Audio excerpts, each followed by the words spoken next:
5 തലമുറകളായി നിങ്ങൾക്കൊപ്പം PRS hospital. Veena Vijayan വീണ തൈക്കണ്ടിയിൽ വീഴുമോ? ഇന്ന് കേരളത്തിലെ ഏറ്റവും മുന്തിയ മാധ്യമങ്ങൾ മുതൽ ഓൺലൈൻ മാധ്യമങ്ങൾ വരെ മഞ്ഞപ്പത്രങ്ങൾ വരെ എല്ലാവരുടെയും ടാഗ് ലൈനുകളും ഹെഡ്ലൈനുകളും ഇതാണ്. പിണറായി വിജയൻ്റെ മകൾ വീണ വിജയൻ വീണ തൈക്കണ്ടിയിൽ കോടതിയിൽ കൊടുത്തിരിക്കുന്ന അഫിഡവിറ്റ് അനുസരിച്ച് അവർ തെറ്റ് ചെയ്തിട്ടില്ല. പിണറായി വിജയൻ മുഖ്യമന്ത്രിയാകുന്നതിന് 2 വർഷം മുമ്പാണ് എക്സാലോജിക് എന്ന കമ്പനി രജിസ്റ്റർ ചെയ്തിട്ടുള്ളത്. അതുകൊണ്ട് തന്നെ മുഖ്യമന്ത്രി എന്ന പദവി ദുരുപയോഗം ചെയ്തിട്ടില്ല. ഒന്നാമത്തെ അവരുടെ അഭിപ്രായം. രണ്ടാമത് AKG സെന്ററിന്റെ പേര് വച്ചതിൻ്റെ പേരിലല്ല ROC പിഴ വന്നിരിക്കുന്നത്, അതിനും പ്രശ്നമില്ല. അതുപോലെ തന്നെ അവരുടെ ഭർത്താവായിട്ടുള്ള മുഖ്യമന്ത്രിയുടെ മരുമകനായിട്ടുള്ള നമ്മുടെ മുഹമ്മദ് റിയാസിനും ഇതിൽ പങ്കില്ല. ഞാൻ നടത്തുന്ന ബിസിനസ്സാണ്, മറ്റാർക്കും ഇതിൽ പങ്കില്ല. സേവനം വാങ്ങിയതിനും കൊടുത്തതിനുമൊക്കെ കണക്കും വഴക്കുമൊക്കെ ഉണ്ട്. ഇത് മറ്റാരുടെയും ആവശ്യമില്ല എന്നുള്ള രീതിയിൽ വീണ വിജയൻ അഫിഡവിറ്റ് കൊടുത്തിട്ടുണ്ട്. വീണ വിജയൻ്റെ വക്കീൽ കൊടുത്തിരിക്കുന്ന സ്റ്റേറ്റ്മെൻറ്റിൽ പറയുന്നത് ഇതൊക്കെയാണ്. അവർ തെറ്റ് ചെയ്തിട്ടില്ല എന്നും യാതൊരു കാരണവശാലും ഇതൊരു ബിസിനസ് ഡീലാണെന്ന് മാത്രമെന്ന്. അത് എക്സാലോജിക് എന്ന കമ്പനിയും കരിമണൽ കമ്പനിയുമായിട്ടുള്ള സേവനങ്ങൾ കൈമാറുന്നതിലുള്ള ഒരു കരാർ മാത്രമാണ്. അതിനാണ് സേവനങ്ങൾക്ക് പണം കിട്ടിയത്. അപ്പോഴും ചില ചോദ്യങ്ങൾ നിൽക്കുന്നു. എന്ത് സേവനമാണ് കൊടുത്തത്? എത്ര കാലയളവിലാണ് സേവനം കൊടുത്തത്?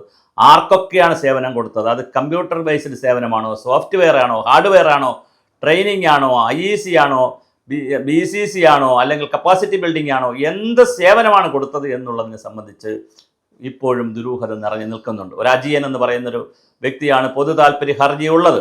അപ്പോൾ അതുകൊണ്ട് തന്നെ വീണ വിജയൻ്റെ വക്കീൽ പറഞ്ഞു, ഇതിൽ പൊതു താല്പര്യത്തിന് യാതൊരു സാധ്യതയുമില്ല, ഇത് മെയിൻറ്റനബിൾ കേസല്ല, ഇത് മുമ്പോട്ട് കൊണ്ടുപോകാൻ കഴിയുന്ന കേസല്ല. അപ്പോൾ കോടതി പറയട്ടെ ഇത് മുമ്പോട്ട് കൊണ്ടുപോകാൻ പറ്റൂല്ല എന്നുള്ളതൊക്കെ കോടതിയാണ് തീരുമാനിക്കുന്നത്. എന്തായാലും വീണ വിജയൻ അതിശക്തമായ വാദങ്ങളാണ് ഉയർത്തിയിരിക്കുന്നത്. പിണറായി വിജയൻ മുഖ്യമന്ത്രി അല്ലെങ്കിലും പാർട്ടിയുടെ നേതാവായിരുന്നു, അതിശക്തനായ പാർട്ടിയുടെ സെക്രട്ടറിയും നേതാവുമായിരുന്നു എന്നുള്ള കാര്യം കോടതി ഇനി പരിഗണിക്കുമോ? അതോ ഈ പറഞ്ഞതുപോലെ മുഖ്യമന്ത്രി എന്നുള്ള പദവി ദുരുപയോഗം ചെയ്തില്ല എന്നുള്ള മകളുടെ വാദം, വീണയുടെ വാദം കോടതി കേൾക്കുമോ? എന്തായാലും ഇതൊക്കെ നമുക്ക് കാത്തിരുന്ന് കാണേണ്ടതാണ്. തീർച്ചയായിട്ടും അജയൻ്റെ കേസ് തള്ളിപ്പോയാൽ അജയൻ ഇനി സുപ്രീം കോടതിയിൽ പോകുമോ എന്നുള്ളതും വലിയ ചോദ്യമാണ്.